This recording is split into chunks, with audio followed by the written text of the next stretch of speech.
जय श्री केदार दोस्तों। केदारनाथ धाम में मौसम पूरी तरह से साफ हो गया है और आप देख सकते हैं कि पूरी केदार घाटी में बहुत ही सुनहरी धूप खिली हुई है। दोस्तों, अगर केदारनाथ धाम में बहुत सारे दोस्तों के कमेंट आते हैं कि ठंड रहती है या नहीं रहती है। दोस्तों, अगर धूप निकलती है तो जितनी देर तक धूप रहती है उतनी देर तक ठंड कम हो जाती है, और जैसे ही बादल छाते हैं या शाम हो जाती है उसके बाद में ठंड बहुत ही ज़्यादा होती है। तो केदारनाथ धाम में अगर आप आ रहे हैं तो अपने साथ में आपको गर्म कपड़े ज़रूर रखने चाहिए दोस्तों। और बात करें बारिश की, तो बारिश दोस्तों फिलहाल 6-7 दिनों से नहीं हुई है।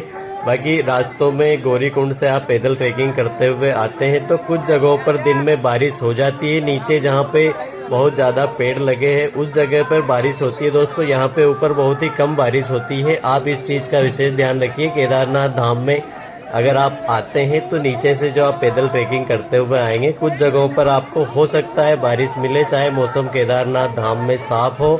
और बात करें दोस्तों केदारनाथ धाम में अभी आप अगर आ रहे हैं तो रजिस्ट्रेशन के बारे में दोस्तों, आपको रजिस्ट्रेशन करवाना पड़ेगा। आप ऑनलाइन रजिस्ट्रेशन करवा सकते हैं, सिर्फ 2 मिनट का काम होता है, उसमें आपको कोई ज़्यादा टाइम नहीं लगता।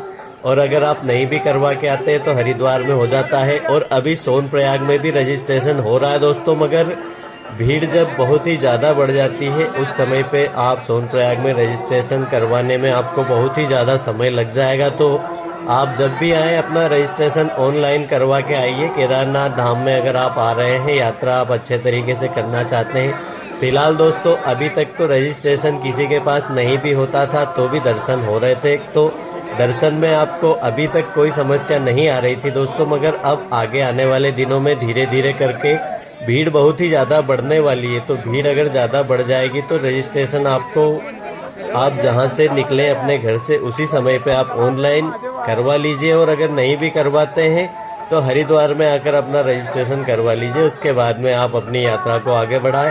दोस्तों, बात करें गौरीकुंड से, जो पिछले दिनों जो बादल फटने से रास्ते टूटे थे वो किस प्रकार है, तो आइए आपको रास्ते दिखाते हैं। पहले तो दोस्तों एक तो ये रास्ता यहाँ से टूटा हुआ था, यहाँ से बादल फटने से बहुत ज्यादा मलबा आ रखा था। आप देख सकते हैं ये इस प्रकार से रास्ता है। इन पत्थरों को अभी धीरे धीरे यहाँ से हटाने का काम किया जा रहा है दोस्तों। यहाँ तक जेसीबी मशीनें वगैरह नहीं आती है, पर जो जितने भी यहाँ पे जो पत्थर पड़े हुए हैं इन्हें हथौड़े से फोड़ फोड़ कर मजदूर ही यहाँ से हटा रहे हैं। तो इनमें काम थोड़ा समय लगता है दोस्तों, 15-20 दिन हो गए इन्हें।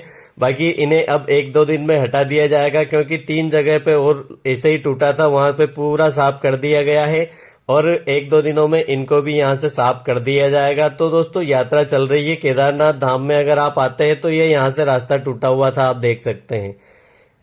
फिर भी यात्री इन रास्तों को पार कर लेते हैं जैसे तैसे करके, क्योंकि यह एक जगह पे है। ऐसा पहले 4 जगह पे था दोस्तों, उसमें से 3 जगह पे तो बहुत ही ज्यादा इसी प्रकार से हुआ था, उसे पूरी तरह से साफ कर दिया गया है। और जब से बादल फटा है तभी से यात्रा तो चली रही है, यात्रा तो रुकी नहीं है। तो ये घोड़ों के साथ में यार पता नहीं, देखिए ये ऐसे करते हैं घोड़ों के साथ में। यहाँ पे आप अगर केदारनाथ यात्रा पे आ रहे हैं ना तो घोड़े का सहारा मत लीजिए।